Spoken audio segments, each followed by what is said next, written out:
आज हम एक ऐसे कलाकार के बारे में बात करेंगे जब वो विलेन का रोल करता था तो लोग हीरो की सलामती की दुआ मांगने लगते थे, जिसने 200 में से 150 फिल्मों में रेपिस्ट का किरदार निभाया और इसी वजह से उसके पिता ने उसे घर से बेदखल कर दिया। माँ ने भी मुंह मोड़ लिया और रिश्तेदारों ने भी अपना रिश्ता खत्म कर दिया। मगर उससे पहले स्वागत है आपका इन खबर में और मैं आपके साथ जूही। आज हम बात कर रहे हैं बॉलीवुड के जाने माने विलेन रहे रंजीत की। रंजीत जिस फिल्म में होते थे उसमें हीरो पर भारी पड़ जाते थे, उनसे लोग डरते भी थे, लेकिन उनकी सीन काफी पसंद भी किए जाते थे। उन्होंने अपनी जिंदगी में कई फिल्मों में काम किया, लेकिन देखी महज 10 फिल्में। रफ टफ और फैशनेबल रंजीत भले ही फिल्मों में लड़कियों को डराते थे, मगर रियल लाइफ में एक्ट्रेसेस उन पर मरती थी।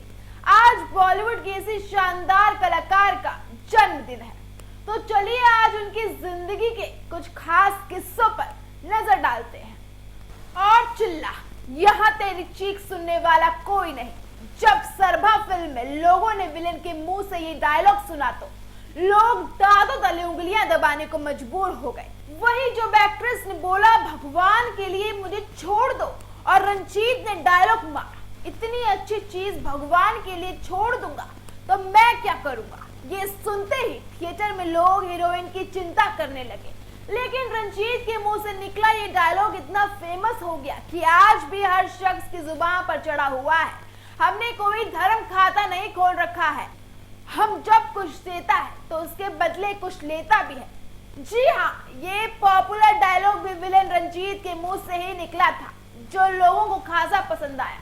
1986 में अमृतसर के गांव जंडियाला गुरु में जन्मे रंजीत ने एक्टर बनने का कोई सपना नहीं देखा था, लेकिन हालातों ने उन्हें एक्टर बना दिया। दरअसल हुआ यूं कि रंजीत एयरफोर्स में नौकरी करना चाहते थे, लेकिन नेशनल डिफेंस एकेडमी में ट्रेनिंग लेने के दौरान उनके साथ कुछ ऐसा हुआ कि उनकी जिंदगी ही बदल गई। दरअसल हुआ यूं कि ट्रेनिंग के दौरान ही उन्हें ट्रेनर की बेटी से प्यार हो गया। किसी भी आम पिता की तरह ट्रेनर को भी ये बात बिल्कुल पसंद नहीं आई और बात इतनी बढ़ गई कि रंजीत को वहां से निकाल दिया गया। रंजीत के पास अब कोई काम नहीं था। ऐसे में एक दोस्त ने उन्हें फिल्मों में एक्टिंग करने के लिए सलाह दी। रंजीत ने भी अपनी किस्मत आजमाने के लिए फिल्म इंडस्ट्री में रोल पाने की कोशिशें शुरू कर दी। हालांकि ये इतना भी आसान नहीं था, लिहाजा काफी कोशिशें करने के बाद उन्हें फिल्म शर्मीली में काम मिल गया। फिर जब ये फिल्म रिलीज हुई तो इसके एक सीन की खूब चर्चाएं उठी, लेकिन रंजीत के करियर की ये पहली फिल्म नहीं थी,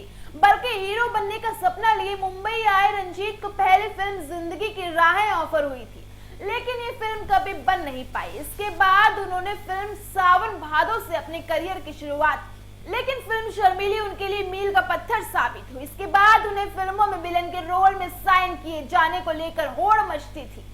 एक इंटरव्यू में खुद रंजीत ने इस बात का खुलासा किया था कि एक बार वो खुशी खुशी अपने परिवार को अपनी फिल्म दिखाने के लिए ले गए। जब मैं घर लौटकर आया तो देखा कि घर में रोना धोना मचा हुआ था। ये सब फिल्म में मेरा रोल देखने के बाद हुआ था। माँ मेरे रोल से काफी नाराज थी और उन्होंने मुझे कहा कि यही तुम्हारा काम है, लड़कियों के साथ गलत करते हो, निकल जाओ घर से। वही रंजीत के पिता ने कहा था, यदि फिल्मों में ही काम करना है तो डॉक्टर या इंजीनियर का रोल करो, ये क्या मेरा नाम खराब कर रहे हो। ये कहकर उन्होंने रंजीत से घर से निकल जाने के लिए कह दिया। रंजीत ये बात सुनकर काफी आश्चर्य हुए। फिर उन्होंने अपने घर वालों को समझाया था कि ये सिर्फ एक्टिंग थी। वहीं रंजीत ने एक बार इस बात का भी खुलासा किया था कि जब वो किसी पार्टी में जाते थे तो लोग उन्हें विलेन के रूप में ही देखते थे। उनके रिश्तेदार भी विलेन का रोल निभाने पर उनसे दूर हो गए थे, जबकि कुछ ने तो उनसे अपना रिश्ता ही खत्म कर लिया। वैसे तो रंजीत ने रियल लाइफ में विलेन के रोल करके सभी को खूब डराया है। उनकी छवि रियल लाइफ में भी कुछ ऐसे ही बन गई थी। हालांकि ऐसा जिंदगी में रंजीत बिल्कुल अलग है। वो ना ही नॉनवेज खाते हैं और ना ही शराब पीते हैं।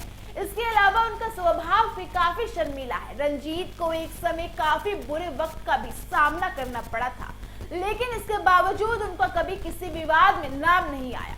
वहीं सुनील दत्त और राजकुमार जैसे एक्टर्स के रंजीत चहेते थे। उनका व्यक्तित्व और अदाकारी ही वजह है कि आज भले ही वो फिल्मों से दूर हों, लेकिन अब भी उनकी अदाकारी लोगों के दिलों में बसी हुई है। फिलहाल के लिए इतना ही। तमाम अपडेट्स के लिए जुड़े रहिए इन खबर के साथ। धन्यवाद।